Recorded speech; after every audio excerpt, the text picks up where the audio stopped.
மத்திய அரசும் மாநில அரசும் ஒரே கூட்டணி அமைத்தால் மாநிலத்துக்கு நல்லது. கடந்த 5 ஆண்டு காலம் திமுக மத்திய அரசை எதிர்க்கின்ற ஒரு மனநிலை. எதுக்கிறதால மத்திய அரசு குறை சொல்லுறது, மத்திய அரசை எதிர்க்கிறது தமிழ்நாட்டுக்கு ஒன்றும் கிடைக்காது. அதாவது எதிர்க்கிறதுனா வேண்டுமென்றே எதிர்ப்பது. மத்திய மாநிலம் ஒரே அரசு ஒரே கூட்டணியில் இருந்தா நிச்சயமா எவ்வளவு நன்மைகள் கிடைக்கும், எவ்வளவு கட்டுமானங்கள் கிடைக்கும், எவ்வளவு நிதி உதவி கிடைக்கும், அது மக்கள் புரிஞ்சிருக்கிறாங்க. அதனால இனி இதுல டெல்லியில பண்றாங்க, பிஜேபி பண்றாங்க, பிஜேபி கண்ட்ரோல் பண்றாங்கன்னா இதெல்லாம் ஒரு பயந்த திமுகவோட பேச்சு, பயந்த முதலமைச்சரோட பேச்சு. நீங்க நிர்வாகம் உங்களுக்கு தெரியல, தமிழ்நாட்டில் என்ன நடக்குதுன்னு உங்களுக்கு தெரியல. தமிழ்நாட்டில் தினம் கொலை பெண்களுக்கு எதிரான குற்றங்கள் நடந்துட்டு இருக்குது. பெண்களை குழந்தைகளை மானபங்கம் செஞ்சு பாலியல் வன்கொடுமை செய்யறாங்க. அதை தடுக்கிறது உங்களுக்கு துப்பு கிடையாது. ஊழல் நடந்துட்டு இருக்குது, எல்லா துறையிலும் ஊழல் நடந்துட்டு இருக்குது. சாராயம் கள்ளச்சாராயம் வித்துட்டு இருக்கிறாங்க, சந்து கடையில் வித்துட்டு இருக்கிறாங்க. எல்லாமே 24 மணி சாராயம் கிடைக்குது. அதை தடுக்கிறதுக்கு துப்பு இல்ல.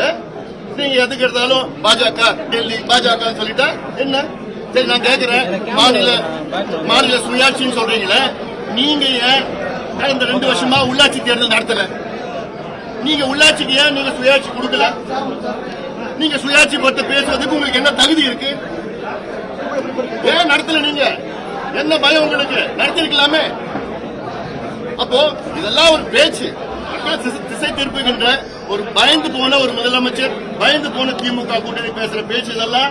ஏன் உங்களுடைய சாதனைகளை சொல்லி நீங்க வாக்கு கேட்க வேண்டியதானே?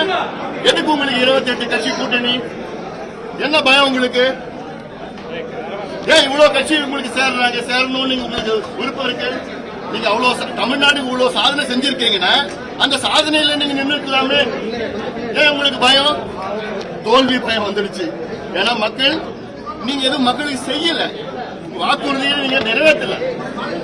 அதனால அந்த பயத்துலதான் எல்லாம் வாங்கன்னு சேர்த்துக்கிட்டு இருக்கீங்க. அது நிச்சயமா எடுபட போறது. ஆமா, நீங்க கம்யூனிஸ்ட் சிபிஐ பாத்தீங்க, சிபிஎம் பாத்தீங்க, இப்ப விசிகே பாத்துருப்பீங்க, காங்கிரஸ் கொஞ்ச நாள் பாத்துருக்கீங்க. நீங்க யாருக்கும் திருப்தியா இல்ல. அதனால இதுல தேர்தலில் பிரதிபலிக்க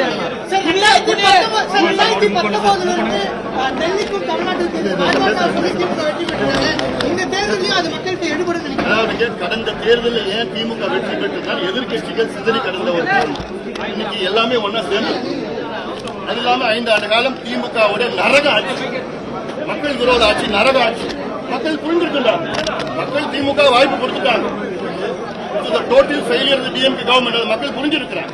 மீண்டும் திமுகவுக்கு மக்கள் வாக்கு அளிக்க மாட்டார்கள், அது முடிவு செஞ்சுட்டாங்க.